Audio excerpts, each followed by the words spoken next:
name is Meltem Müftüler. I'm a professor of international relations at Sabanci University, Istanbul, Turkey.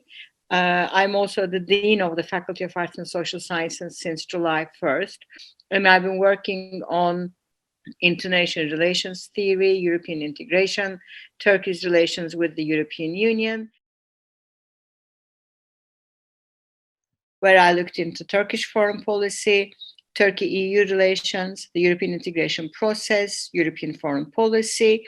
Now, in the last couple of years, I'm also looking into democratic backsliding, because my earlier work, for example, looked at how the European Union influenced democratization in third parties, Turkey, Poland, Hungary being among these third parties.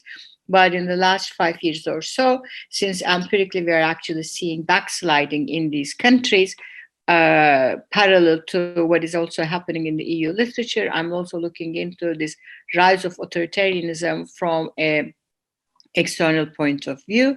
I'm now also, looking into the possible impact that migration might have had on altering Turkey's relations with the European Union.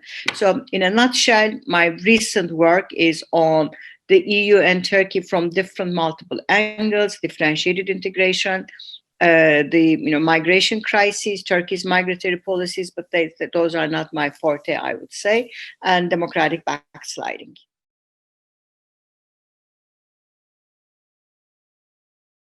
What actually did not work for the research, or what we actually didn't see, let's say, empirically verified with the couple of propositions that we developed in the literature in the previous years.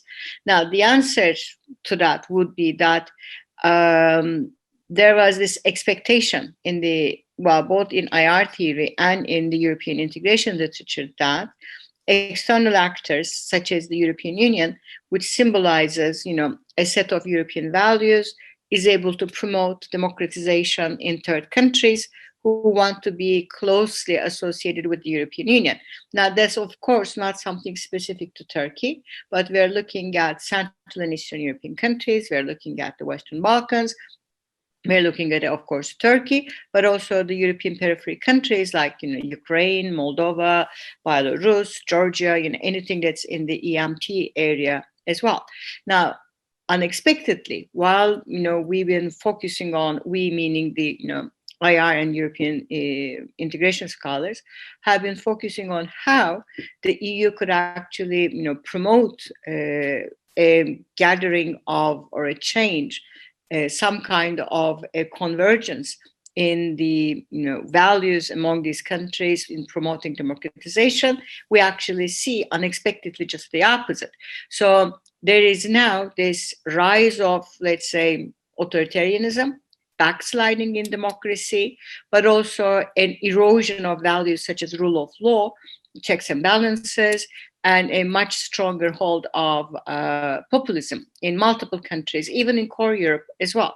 So when I look into the future, one of the things that I could actually expect to see is an increased emphasis or focus in terms of research is uncovering these differences with regards to how the EU has mixed results in its peripheral area, and how the EU not only didn't have mixed results, but actually confronted significant backsliding in multiple of these countries. So that's one group of research that relates to the EU studies.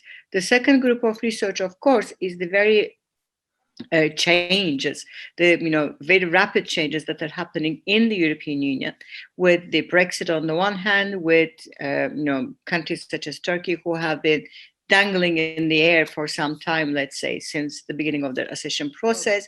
The bottom line there is that there is going to be a significant aspect of EU-related research on assessing the future of European integration that has implications for both internal compliance with regards to EU rules, but also with regards to how external players or third countries such as Turkey or United Kingdom for that matter, or Switzerland, will develop specific types of relationships with the European Union. So that's the second group of research that I think is going to be very relevant, where we're already working on in any case. And the third group, I think, relates to global governance.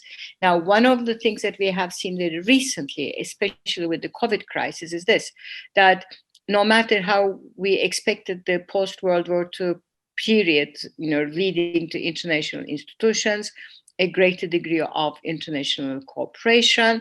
The most important crisis that post World War II encountered, the COVID crisis, demonstrated that those tools of international cooperation or the instruments with which global governance is expected to work actually did not work.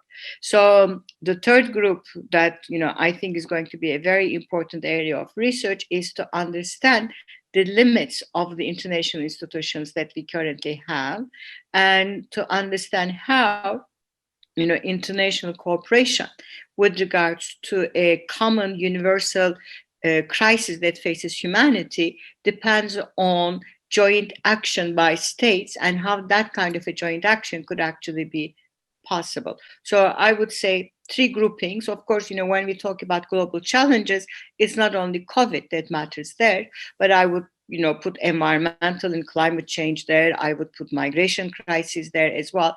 So these multiple global governance crises, COVID have demonstrated a different magnitude of that. But all of these different types of crises requires international cooperation and possibly an alteration in the global governance structures that we currently are unable to see.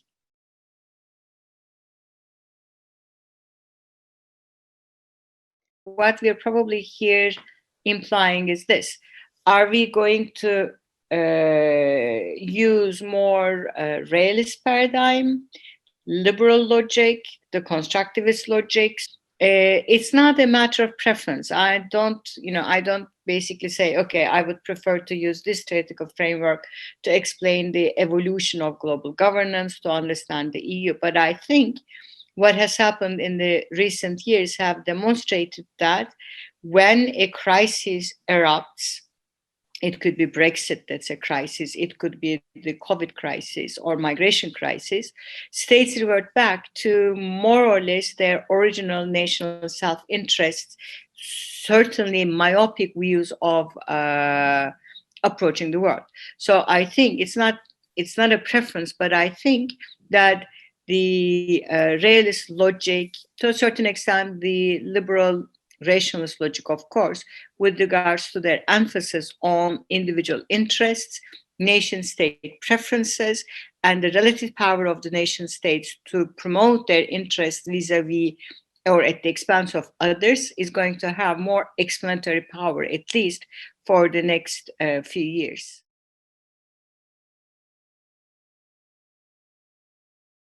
Normally, I actually ask my students in the PhD seminar that I have to pick up an international event and analyze it using one of the IR theories we are actually doing in class. But in the in the upcoming semester, I probably would like them to focus on the way that international crises are being resolved or handled at the state level and at the global level. So that should be probably something that I'd like to see next semester.